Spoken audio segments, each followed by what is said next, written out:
This flower is called resurrection plant, which can bring people back to life. Just slice open the brain and put in the resurrection plant. The dead can come back to life. The girl found the resurrection plant and was happy to bring it home because her mother was sick. That night, however, the entire village was slaughtered. Houses were burned, and the girl's people were brutally murdered.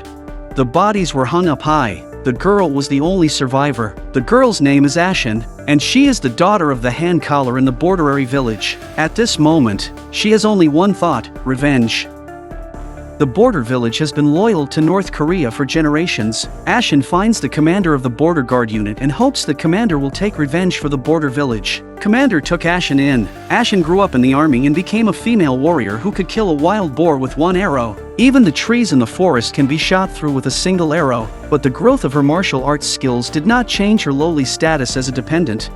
In a barracks full of men, Ashin became an object of desire, but she endured, all for revenge.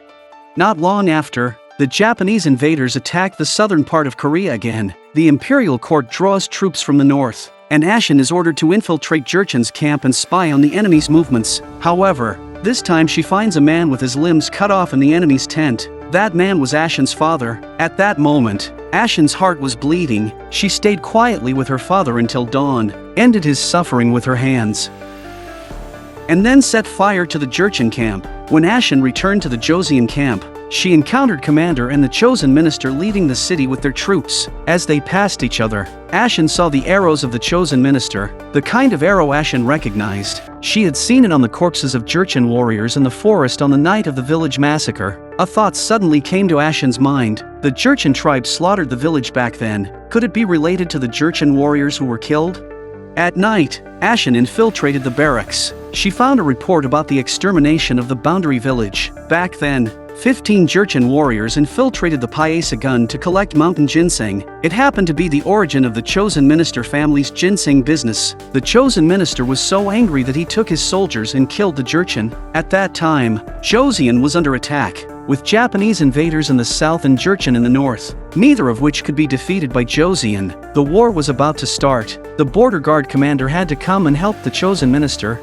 To keep the overall situation in mind, Commander immediately blamed the tiger for the death of the Jurchen people. To do this, Commander sent the chief of the border village, Ashin's father, to spread the news that the tiger had eaten the Jurchen, while he took his soldiers and villagers to the mountains to fight the tiger. However, something went wrong. They came across a zombie tiger. The tiger had eaten a deer that had eaten a resurrection plant and turned into a zombie tiger, which started to attack humans. The villagers scattered, but two groups of people rushed to the tiger at the same time. One side is the Jurchen insiders mixed with the villagers, who came to find out the truth about the killing of 15 Jurchen people. On the other side were Commander and his men, who had to cover up the truth at all costs. After killing several people, the zombie tiger was finally killed by Commander. The Jurchen spy leader who survived the attack cut open the tiger's stomach, but only rotten guts and black plasma were inside. The Jurchen spies, who did not find the remains of their people, decided that the North Koreans were lying and threatened to take revenge on them. Commander was so meticulous that he had a backup plan in mind.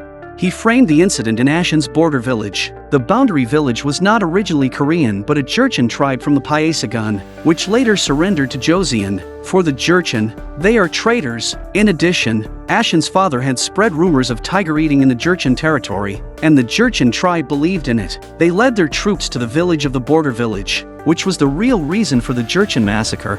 The moment he realized the truth, Ashin's heart completely collapsed. He remembered his father's request, the massacre of his people, and the humiliation he had suffered for so many years. Back then, his father had attached himself to Joseon for the sake of his people, but he was betrayed. Later, Ashin, to take revenge, again attached to Commander.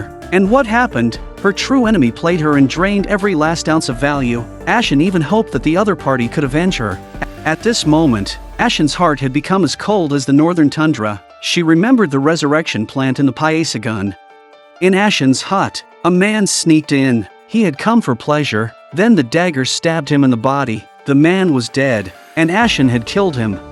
An hour later, the man who had just died returned to life. He slowly walked outside. He then ran frantically toward the two soldiers on patrol. He wasn't the only one returning from the dead this night. Inside the barracks, a soldier returned from a toilet break. He felt the blood in the quilt. lifted the quilt to see that his roommates were all killed. Just as he was panicking, the dead soldiers began to come back to life one by one. Then they saw the only soldier alive. The barracks screamed, and he became food for the zombies.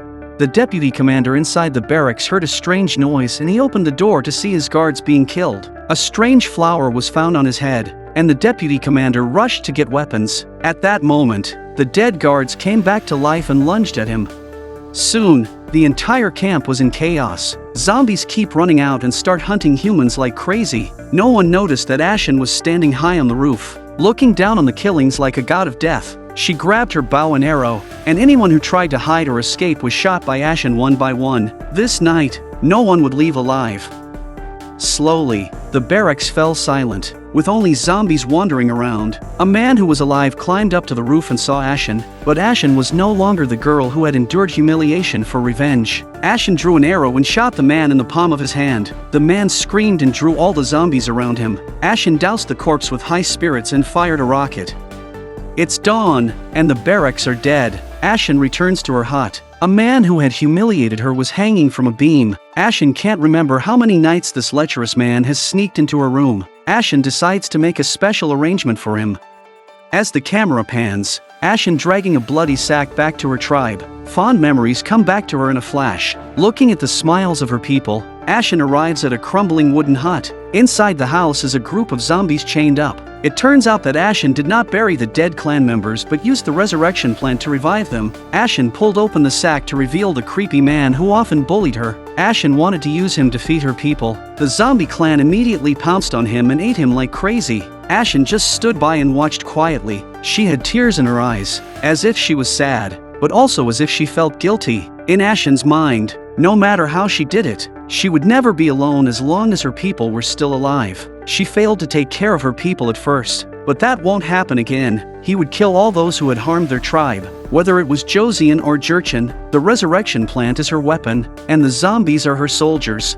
In a flash, in Ouija, Korea, physician Lee Sun-hui meets Ashen. Ashen tells him that this flower, called the resurrection plant, can bring back the dead. Just slice open the brain and put in the resurrection plant. The dead can come back to life. Ashen's revenge began, and a bloody storm was about to start. This film is a prequel to the TV series Kingdom, Ashen of the North. The story is about how the zombie virus broke out. Remember to subscribe to my channel, and I'll see you next time.